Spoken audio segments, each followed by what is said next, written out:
Hello boys and girls at home, hope you're all okay. Our topic at the moment is Winter Wonderland. So we had a lovely story last week called The Blue Penguin. Miss Hollinshead read that and it is my turn to read the story for this week. So the story for this week is going to be called Lost and Found. Have a little look. And the author is Oliver Jeffers. So make sure you're sitting comfortably.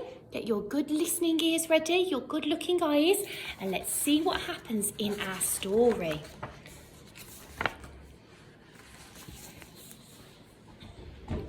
Once there was a boy, and one day he found a penguin at his door. There's the pictures. Can you imagine if you opened your door and there was a penguin there? How would you feel? What would you say to that penguin? The boy didn't know where it had come from, but it began to follow him everywhere. The penguin looked sad and the boy thought it must be lost. I'll show you the pictures.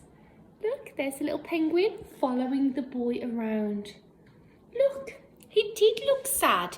Why do you think the penguin looked sad? Have a little think. Why might he be sad?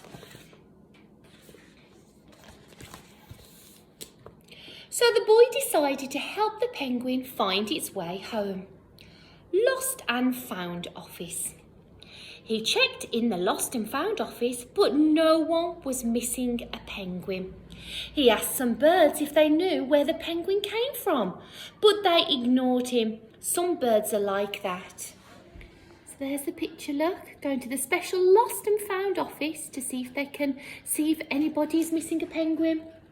And there is the little boy in the park asking the birds, where does the penguin come from? Do you know where the penguin might live or where he has come from? Have a little think about our topic at the moment. See if you can talk to a grown-up and ask for some clues. The boy asked the duck, but the duck floated away. He did not know. That night, the boy couldn't sleep for disappointment. He wanted to help the penguin, but he didn't know how. So the little boy went to bed and he felt worried that he wouldn't be able to help the little penguin.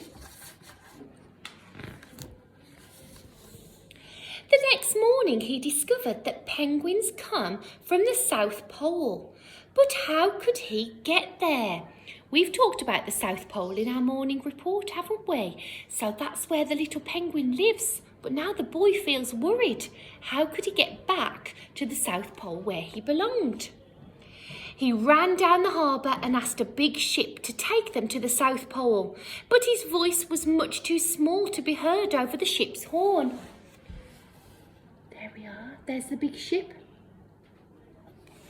And he's trying to shout, how do I get my penguin back to the South Pole? But no one can hear because the ship is too big and the ship's horn is too loud. So together, he and the penguin would row to the South Pole. The boy took his rowboat out of the cupboard and they tested it for size and strength. They packed everything they would need and together they pushed the rowboat out to sea. Have a look at the pictures there. They are testing that the boat is strong. Packing up all of their belongings in their suitcase. And there they are getting ready to jump in their little rowboat and row all the way. I wonder how long it would take to row all the way to the South Pole because it is very, very, very far away. Remember when we looked at the globe? It is right at the bottom, isn't it? In the south, right at the bottom. It would take days and days and days and days. They rode south for many, many days and nights with the boy telling stories all the way. The penguin listened to everything that the boy said. Wow, look at that big wave.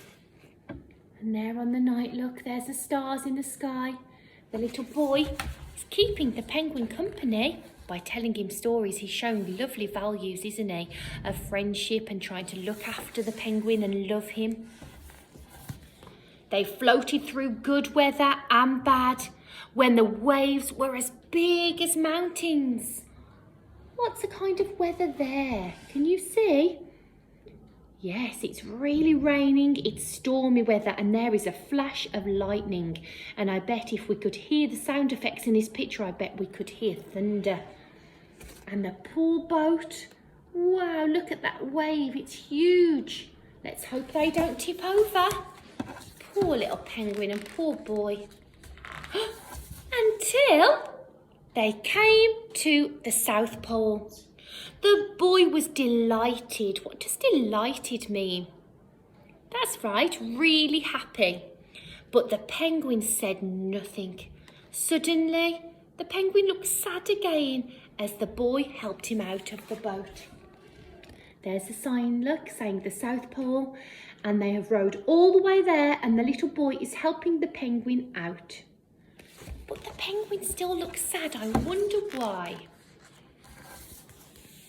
The boy said goodbye and floated away. But as he looked back, the penguin looked sadder than ever. Can you see? I wonder why that penguin feels sad. Why do you think he looks sad? I think that the penguin is going to miss his new friend. The penguin is going to miss the little boy, isn't he? It felt strange to be on his own.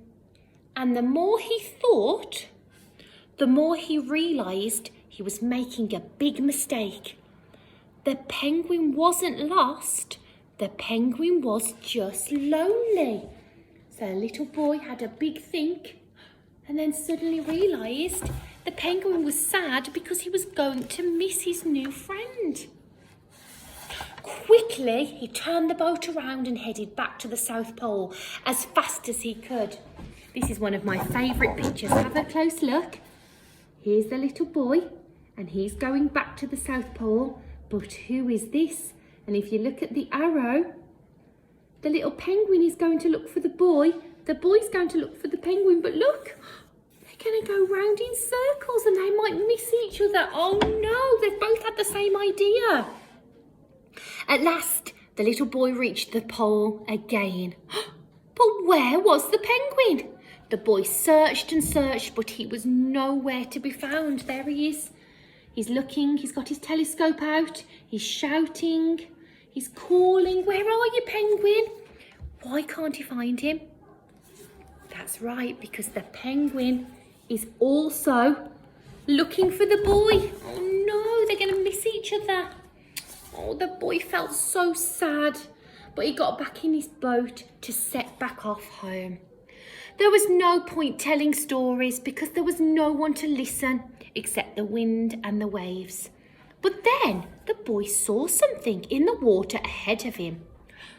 Closer and closer he got until he could see. What do you think he might be able to see? The penguin! What's he floating in? What has he made his boat from? His umbrella. He's popped it up and put it upside down to make a float. That's a good idea. Oh, look. They are best friends forever. They have finally found each other. And so the boy and his friend went home together, talking of wonderful things all the way. Have a look at that picture. I can see the boat with the little boy and the penguin, but what else can you see under the water? Tell your friends or your adults around you what you can see. Oh, isn't that a lovely story? Lost and found. So the little boy thought the penguin was sad because he thought he was lost. But actually the penguin just wanted a new friend, and when he found his new friend, he didn't want to be without him. So they got back together and they lived together happily ever after. Very good listening. I want you to listen to this story a few times this week, not just once. Listen to it a few times and talk to a grown-up about what happens in the story. Talk about the title, talk about what happens in the beginning, what happens in the middle, what happens at the end of the story, and talk about what values, what Nishkan values you can see, and then you can share them on Dojo with us, okay? Good listening, friends. Thank you very much, and I will see you later. Bye.